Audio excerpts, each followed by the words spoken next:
News 18 Rajasthan की इस खास पेशकश में आप सभी का स्वागत है। मैं हूं आपके साथ हेमंत कुमार। पूरी दुनिया जिस तिरुपति बालाजी की जय जयकार करते नहीं थकती, उन्हें अर्पित किए जाने वाले भोग में चर्बी और मछली का तेल मिलाया गया। ये हम नहीं कह रहे हैं, बल्कि नेशनल डेयरी डेवलपमेंट बोर्ड की जांच रिपोर्ट में इस बात का खुलासा हुआ है। जाहिर है, प्रसाद में इस महापाप से लाखों करोड़ों हिंदुओं की आस्था आहत है और गुनहगारों को सजा देने की मांग अब जोर पकड़ रही है। व्यक्ति विशेष में आज देखिए तिरुपति बालाजी पर खास पेशकश।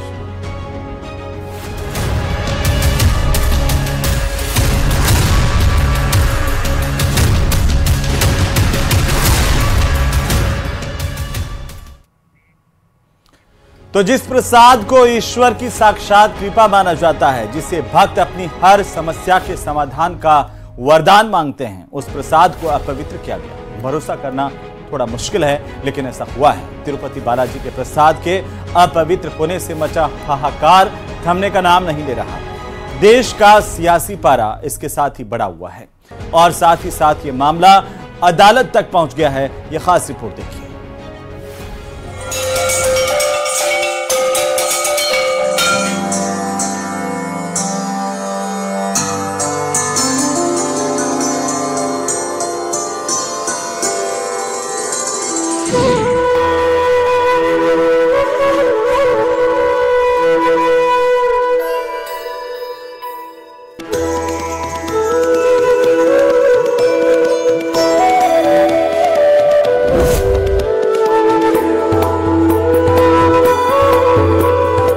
कहने की जरूरत नहीं, आना ही बहुत है। इस दर पे तेरा शीश झुकाना ही बहुत है। जो कुछ है तेरे दिल में वो सब उसको खबर है। तेरे हर हाल पे मालिक की नजर है।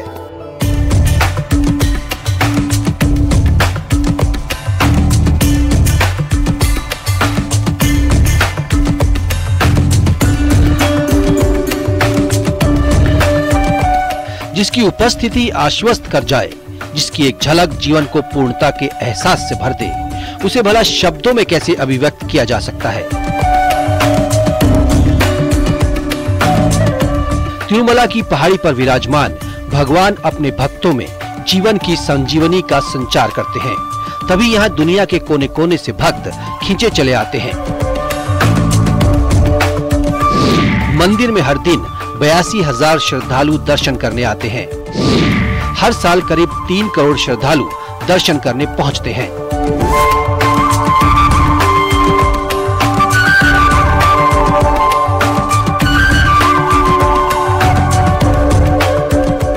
मिलता है जहां न्याय, वो दरबार यही है। संसार की सबसे बड़ी सरकार यही है। तिरुमला तिरुपति देवस्थान दुनिया के सबसे प्रसिद्ध और संपन्न तीर्थ स्थलों में से एक है। भगवान वेंकटेश्वर के इस मंदिर का निर्माण राजा टोंडमन ने करवाया था। मंदिर की प्राण प्रतिष्ठा 11वीं सदी में रामानुजाचार्य ने की थी। मान्यता है कि भगवान वेंकटेश्वर जब पद्मावती से अपना विवाह रचा रहे थे, तो उन्होंने धन के देवता कुबेर से कर्ज लिया। भगवान पर अब भी वो कर्ज है और श्रद्धालु इसका ब्याज चुकाने में उनकी मदद करने के लिए दान देते हैं। मंदिर की गिनती दुनिया के सबसे प्रसिद्ध और अमीर तीर्थ स्थलों में की जाती है। मंदिर की देखरेख करने वाली संस्था तिरुमला तिरुपति देवस्थानम यानी TTD के अध्यक्ष की नियुक्ति राज्य सरकार करती है। TTD के मुताबिक फाइनेंशियल ईयर 2022-23 में मंदिर की कुल आय 3,300 करोड़ रुपए थी।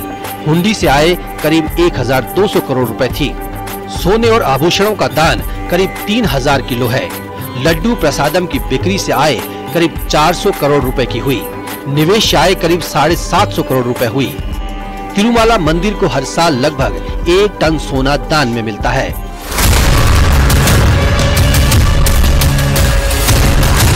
तिरुपति दर्शन करने जाने वाले सभी श्रद्धालुओं को यहाँ का प्रसिद्ध लड्डू प्रसाद में दिया जाता है, जिसे भक्त साक्षात ईश्वर की कृपा मानकर ग्रहण करते हैं।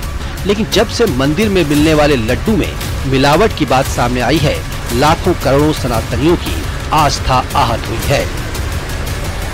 कहीं न कहीं जगन मोहन रेड्डी ने एक थूक जिहादियों की तरह चर्बी जिहाद करके और हिंदुओं को धर्म भ्रष्ट करने का प्रयास किया है। इस इससे बड़ा पाप कुछ नहीं हो सकता है। मेरी प्रार्थना है चंद्रबाबू नायडू जी, वर्तमान मुख्यमंत्री जी से, कि जिस प्रकार से आपने एक्सपोज किया, तत्काल ये कर्तव्य बनता है, धर्म बनता है, और हमारी प्रार्थना है आपसे कि तत्काल जगन मोहन रेड्डी को गिरफ्तार किया जाए और उनको सलाखों के अंदर डाला जाए। उन्होंने पूरे हिंदू समाज के करोड़ों हमारे सनातन धर्मियों की आस्था को ठेस पहुंचाया है। भगवान तिरुपति में जो वहाँ लड्डू बनता है, उसकी जो लैब रिपोर्ट आई है, उसको सुनकर देखकर हृदय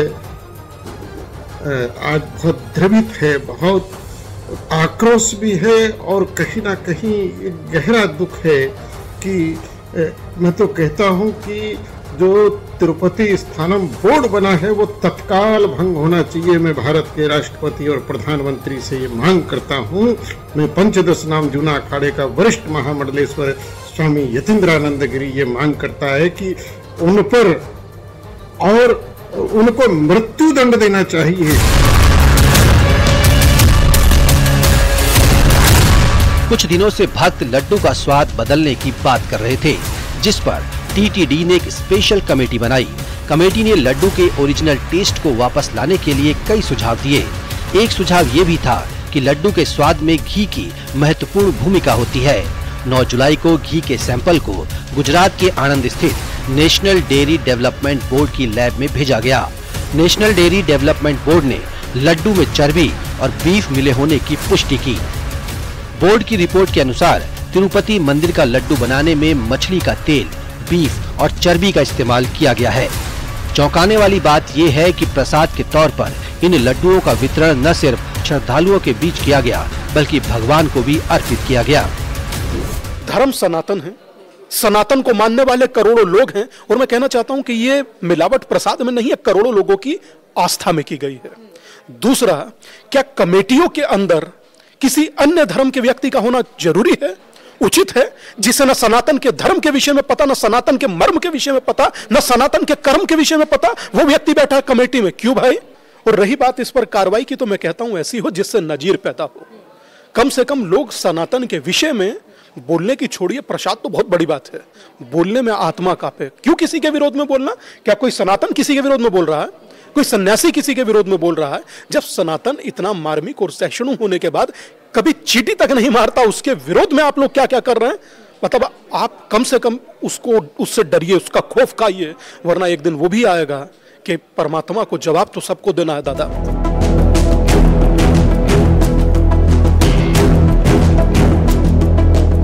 मुख्यमंत्री एन चंद्रबाबू नायडू ने वाईएस जगन मोहन रेड्डी पर आरोप लगाया कि पिछली वाईएसआरसीपी सरकार ने तिरुमला में तिरुपति लड्डू प्रसादम तैयार करने के लिए घी की जगह जानवरों की चर्बी का इस्तेमाल किया। सीएम नायडू ने आरोप लगाते हुए कहा था कि तिरुमला के लड्डू भी घटिया सामग्री से बनाए गए थे। चंद्रबाबू नायडू के आरोपों को वाईएसआरसीपी के राज्यसभा सांसद वाई.वी. सुब्बा रेड्डी ने खारिज कर दिया। उन्होंने सोशल मीडिया पर कहा कि नायडू राजनीतिक लाभ के लिए किसी भी स्तर तक गिर सकते हैं। उन्होंने ये भी कहा कि ऐसा करके मुख्यमंत्री ने दिव्य मंदिर तिरुमाला की पवित्रता और करोड़ों हिंदुओं की आस्था को ठेस पहुंचाई है। Yesterday, our Chief Minister Chandrababu Naidu has commented baseless allegations. If he has any proof, let him come and prove. Otherwise, I am ready to go and take oath before Lord Venkateshwara. During that five years of our governance, nothing has happened like what he has commented. Andhra Pradesh Congress committee की अध्यक्ष वाई.एस. शर्मिला ने x पर लिखा कि चंद्रबाबू नायडू को एक high level committee बनानी चाहिए और सीबीआई को सच्चाई का पता लगाने देना चाहिए। Congress party is taken upon itself very seriously. We are demanding a CBI inquiry into this issue because it is not a small issue. It does not pertain to a small group of people, but to crores of people. आस्था पर आघात से, प्रसाद में पाप से सनातनियों में गहरा संताप है। तिरुपति लड्डू का मामला सुप्रीम कोर्ट पहुंच चुका है। देश की सबसे बड़ी अदालत से धार्मिक अधिकार की रक्षा की गुहार लगाई जा रही है। आंध्र प्रदेश के डिप्टी सीएम पवन कल्याण प्रसादम में जानवरों की चर्बी मिलने पर खुद को भी दोषी मान रहे हैं। उन्होंने कहा कि उन्हें अफसोस है कि वो मिलावट के बारे में पहले क्यों नहीं पता लगा पाए। इसके लिए वो प्रायश्चित करेंगे।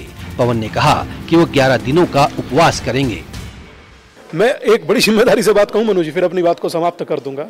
इस देश को अब 10-10% वाले लीडर्स की जरूरत नहीं है। 100 करोड़ लोगों का जो प्रतिनिधित्व कर सके, ऐसे एक नेता की जरूरत है जो कम से कम 100 करोड़ लोगों का नेता हो। अगर जरूरत आपकी है तो कोई फला जाति का नेता बोलेगा, उसे बोलेगा तो दूसरी जाति का। कोई 100 करोड़ सनातनियों के बारे में सोचता ही नहीं। आप भी सोचिए, कोई नहीं सोच रहा। प्रसाद के रूप में मिलने वाले लड्डू में महापाप इसलिए भी विचलित करता है कि ये लड्डू खास हैं।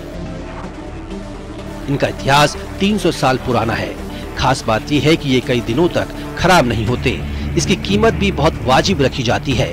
यहाँ आने वाले सभी श्रद्धालु इस प्रसाद को लेना चाहते हैं, तभी यहाँ हर दिन लगभग 8 लाख लड्डू बनाए जाते हैं। लड्डू बनाने के लिए मंदिर परिसर में एक खास जगह तय है। इसे बनाने वाले रसोइये भी अलग हैं। लड्डू बनाने के लिए कारीगर आज भी 300 साल पुराना पारंपरिक तरीका ही अपनाते हैं। रसोई में 600 से ज्यादा लोग काम करते हैं और साफ सफाई और पवित्रता का खास ध्यान रखा जाता है। इस लड्डू को GI टैग हासिल है। ऐसे में इस लड्डू को बनाने का पेटेंट सिर्फ मंदिर ट्रस्ट यानी तिरुमाला तिरुपति देवस्थानम यानी TTD के ही पास है। यहाँ मिलने वाले लड्डू कई प्रकार के हैं। सबका वजन निश्चित होता है। सबसे छोटे लड्डू को प्रोक्तम कहा जाता है। इसका वजन लगभग 40 ग्राम होता है। ये दर्शन करने वाले हर व्यक्ति को मंदिर की ओर से दिया जाता है। दूसरा है अस्थानम लड्डू। इसका वजन लगभग 175 ग्राम होता है। ये किसी त्योहार के मौके पर तैयार किया जाता है। ये 50 रुपए का मिलता है। तीसरा है कल्याण उत्सवम लड्डू। सबसे ज्यादा मांग इसी की है। ये 15 दिनों तक खराब नहीं होता। एक लड्डू करीब 750 ग्राम का होता है, जिसकी कीमत 200 रुपए है। तिरुपति मंदिर की कमाई के प्रमुख स्रोतों में लड्डू की बिक्री भी शामिल है। बताया जाता है कि लड्डू से सालाना 500 करोड़ रुपए की आय होती है। त्योहारों के समय में तिरुपति मंदिर के प्रसादम की मांग काफी अधिक बढ़ जाती है। खास तौर पर ब्रह्मोत्सव के दौरान इन लड्डुओं की बिक्री सारे रिकॉर्ड्स को तोड़ते हुए 24 घंटों तक होती रहती है। जाहिर है सीक्रेट रसोई में बनाए जाने वाले लड्डुओं में मिलावट पर तमाम तरह की शंकाएं पैदा हो गई हैं। बहुत दुखद बात है और सनातन धर्म के साथ बहुत बड़ा खिलवाड़ है। और जो कांग्रेस सरकार है निश्चित रूप से हमारे सनातन धर्म को मिटने का कार्य करती आई। वो तो राम जी को भी नकार गई है। उसने तो कोर्ट में तक एविडेंस दी है कि राम है ही नहीं है। राम सेतु को उसने नकारा। तो ऐसी स्थिति में उससे आशा खैर क्या किया जा सकता है। लेकिन आप ये समझिए, सनातनियों को समझना चाहिए कि ये सरकारें हमारा कितना विनाश करने का कार्य करती आई, हमारे लिए कितना दर्दनाक काम। जो एक हमारे आराध्य है बालाजी, तिरुपति बालाजी, मतलब आप समझ रहे हैं करोड़ों लोगों के आराध्य हैं और कितनी आस्था है लोगों की वहां पर जा जाकर। और उससे सरकारें चलती हैं, उस मंदिर से वहां की सरकार चल रही है उस मंदिर के चढ़ावे से। कई लोग इसे सनातन के खिलाफ साजिश मान रहे हैं, तो कई प्रसाद में पाप के लिए अवैध कमाई की ख्वाहिश की ओर भी इशारा कर रहे हैं। सच्चाई जो भी हो, लेकिन जांच रिपोर्ट से लाखों करोड़ों हिंदुओं की भावना बुरी तरह हिल गई है, जिसे बहाल करने की सख्त जरूरत है। Bureau report, news 18 Rajasthan.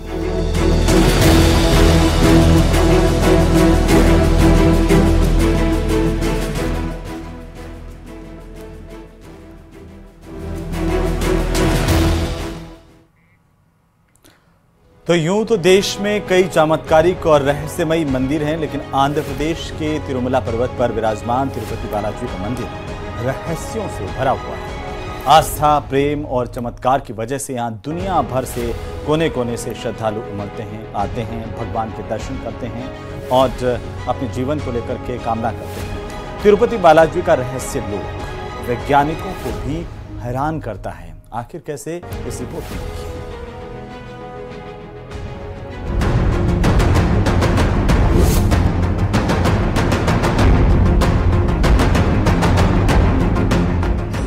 जिनसे लाखों करोड़ों हिंदुओं की आस्था की डोर बंधी है, जहां भक्तों का हुजूम उमड़ता है, उस देव स्थान का एक गलत वजह से सुर्खियों में आना सनातनियों को आक्रोशित कर गया है। जी हां, लड्डुओं की पवित्रता पर मचा बवाल थमने का नाम नहीं ले रहा।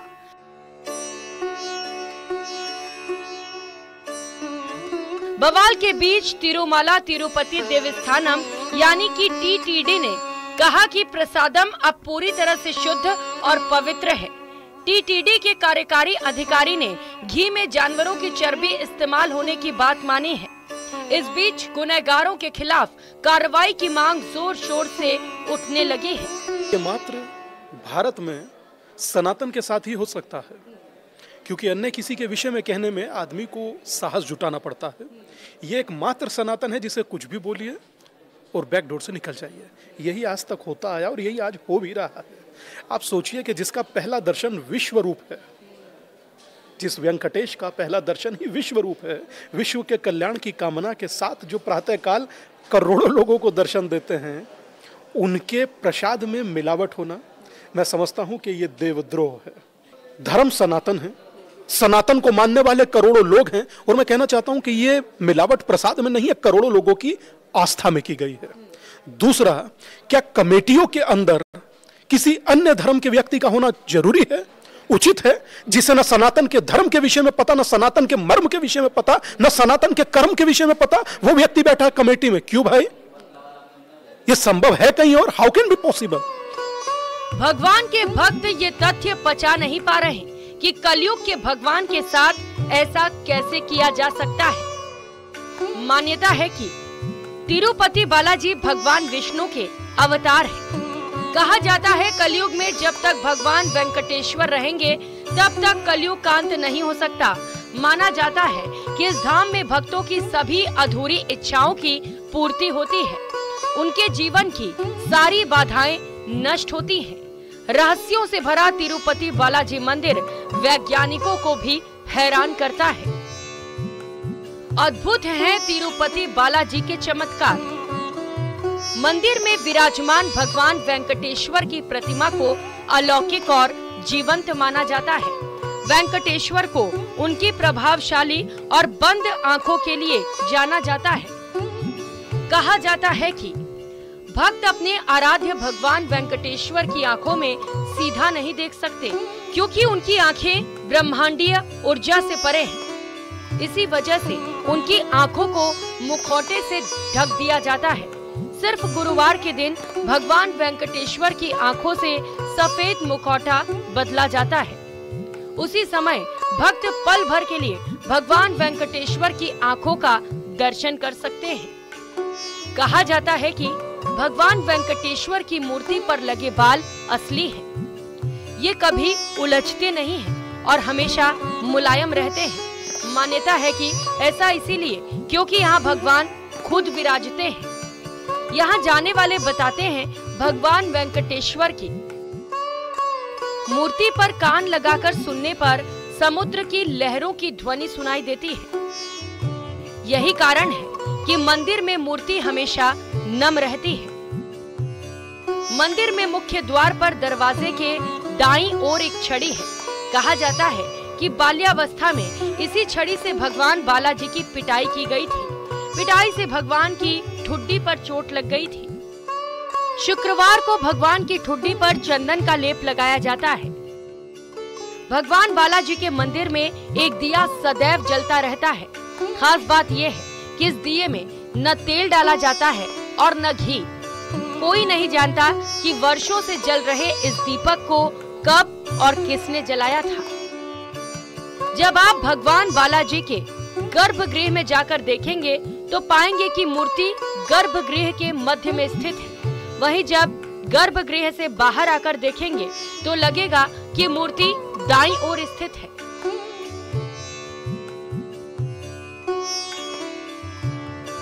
भगवान बालाजी की प्रतिमा पर खास तरह की पचाई कपूर लगाई जाती है।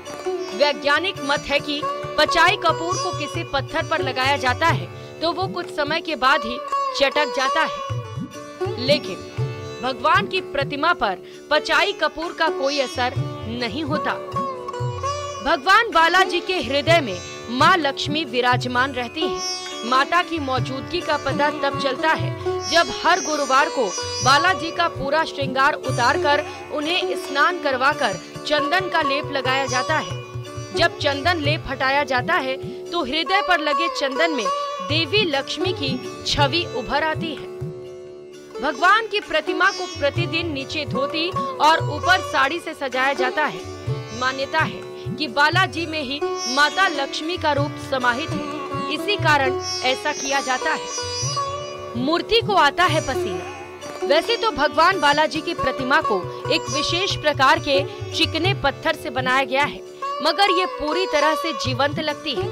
यहाँ मंदिर के वातावरण को काफी ठंडा रखा जाता है, उसके बावजूद बालाजी को गर्मी लगती है। उनके शरीर पर पसीने की बूंदें देखी जाती हैं और उनकी पीठ भी नम रहती है। तिरुमला की पवित्रता नष्ट करने वालों ने न सिर्फ देवद्रोह की साजिश रची, बल्कि दुर्भाग्यपूर्ण तरीके से कामयाब भी हुए। मौत से पहले नासमझी मारती है, तो ये वो नासमझी है जिसने लाखों करोड़ों लोगों की आस्था मार दिया। और रही बात इस पर कार्रवाई की, तो मैं कहता हूं ऐसी हो जिससे नजीर पैदा हो। कम से कम लोग सनातन के विषय में बोलने की छोड़िए, प्रसाद तो बहुत बड़ी बात है, बोलने में आत्मा कांपे। क्यों किसी के विरोध में बोलना? क्या कोई सनातन किसी के विरोध में बोल रहा है? कोई सन्यासी किसी के विरोध में बोल रहा है? जब सनातन इतना मार्मिक और सहिष्णु होने के बाद कभी चींटी तक नहीं मारता, उसके विरोध में आप लोग क्या क्या कर रहे हैं? मतलब आप कम से कम उससे डरिए, उसका खौफ खाइए, वरना एक दिन वो भी आएगा कि परमात्मा को जवाब तो सबको देना है दादा। इसीलिए ऐसे देवद्रोहियों के खिलाफ सख्त से सख्त सजा की मांग उठ रही है, ताकि भविष्य में इस तरह के महापाप का कोई दुस्साहस न कर सके। Bureau report, news 18, Rajasthan.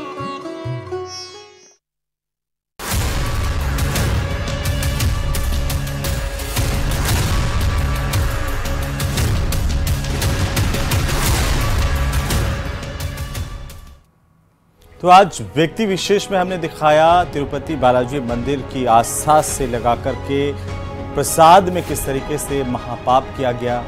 अगर राजनीतिक आरोप प्रत्यारोपों को छोड़ दें तो आम भारतीयों की आस्था के साथ ये खिलवाड़ है और हर एक भारतीय ये चाहता है कि आखिरकार क्या ये वाकई सनातन के खिलाफ साजिश है जैसा राजनीति कह रही है। इस पर भी जांच होनी चाहिए। वे कौन लोग हैं जिन्होंने इस तरह से इस महाप्रसाद को लेकर के महापाप किया है? उनके चेहरे भी सबके सामने न केवल आएँ बल्कि उनके खिलाफ कठोर से कठोर कार्रवाई होनी चाहिए, ताकि फिर से कोई भगवान की शान में गुस्ताखी करने की हिम्मत न करे। नमस्कार।